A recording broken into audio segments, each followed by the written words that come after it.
show us her twists on cooking is your host, Amanda Black. Hi, welcome to Alternative Cooking. I'm going to show y'all how to make a steak.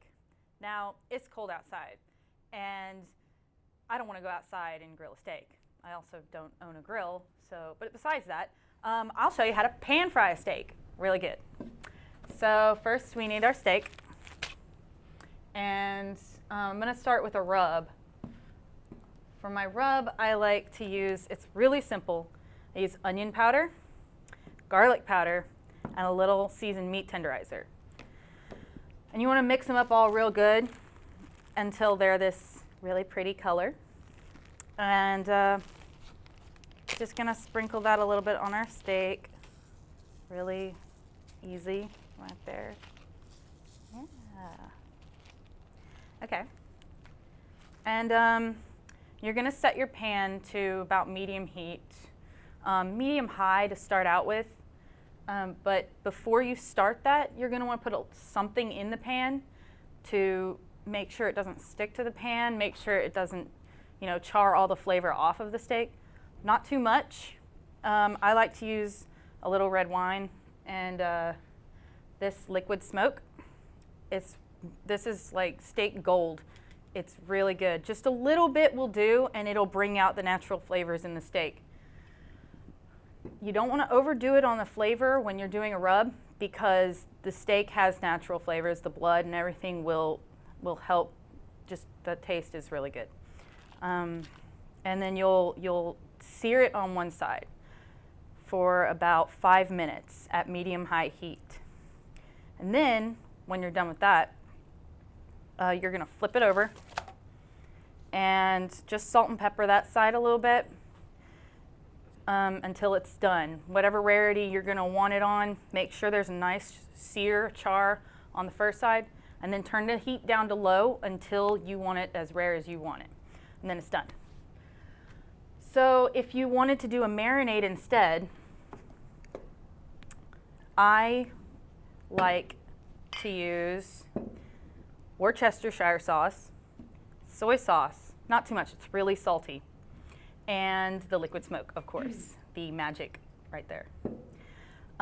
Just put about, I really don't measure it, but you want the most of it, you want Worcestershire sauce. That's your main thing. Then you're going to put about half as much soy sauce in it, and just a few dollops of liquid smoke, because this is really powerful, and you don't really need much. Soak the steak in that marinade for at least 2 hours. You can do it overnight, especially if you have like a special marinade you like an A1 sauce or something like that. Then you can leave it in the fridge and it'll marinate. But when you put it in this pan, after you marinate it, it's gonna get really soupy in the pan. On a grill, it's different. It'll drip down into the fire, but in a pan, it'll just pool in there, taste soupy, and then all you're gonna be eating is just your marinade, meaty marinade. That doesn't taste very good.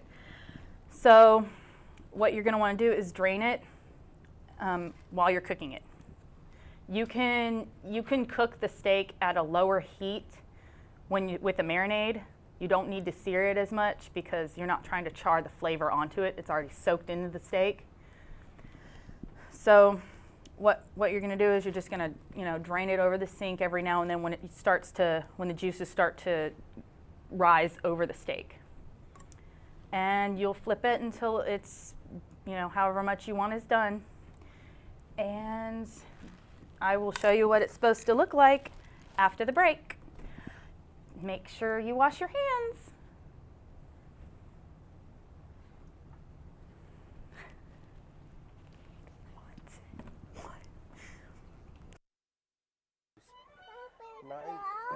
What are you saying, baby? What do you want?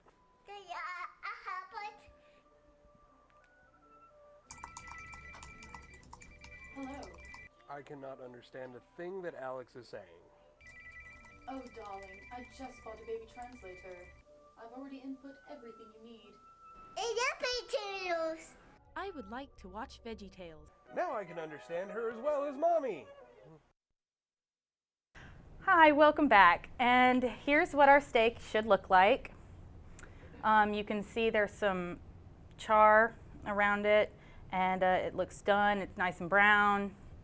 So we're done with the steak, and now we're gonna make dessert. I make extra fudge brownies for dessert. And you know, I don't like very cakey brownies. Sorry. I don't like very cakey brownies, and I want to give mine a little twist.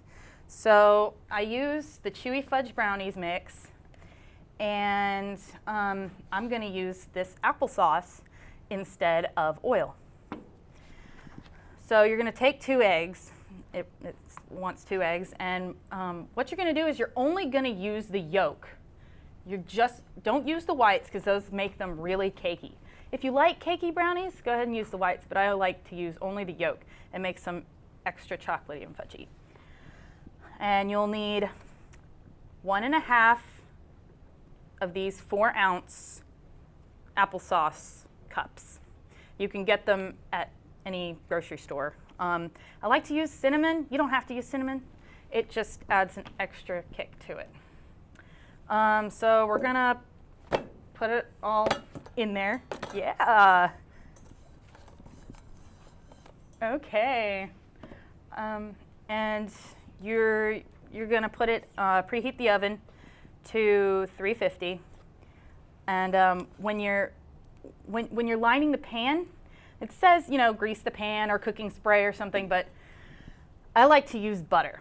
You take a stick of butter and you just get in there. You shove it on the sides of it and just really hard, and it makes it a lot better. It doesn't stick to the pan.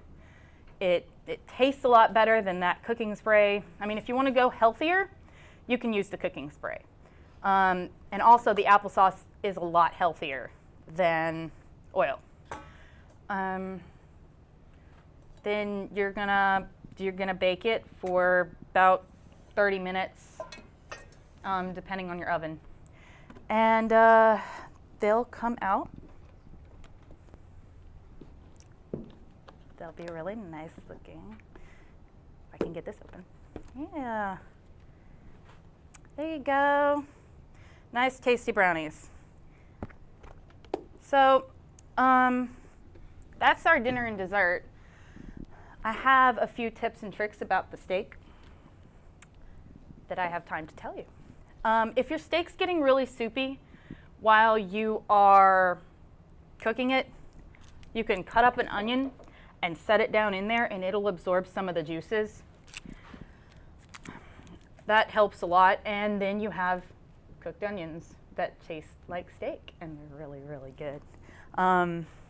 Also, if you want, you can cook more than one steak at once in a pan, depending on the size of your pan, and it'll even out how fast it's cooking. If it's cooking way too fast and you want to throw another steak on there, that works really well. Also, if your steak is looking like it's too dry, a little butter on there. Just a little butter. That way you don't have to add too much more of whatever the liquid smoke or anything like that to overpower the flavor. And the butter, just kind of rub it on down the steak, and it'll, you know, especially after you've flipped it, you rub the butter over that, and it'll kind of melt down to the sides and help bring out those juices that you want real bad. Also, when you've got the leftover juice after you're done cooking the steak, it makes an excellent gravy.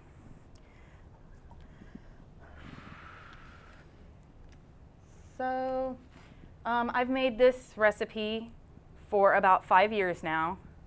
I haven't had a grill, and it's great for apartments.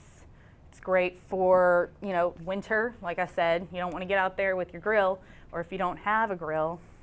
But anyway, thank you for watching. Hope you enjoyed. Have a good one.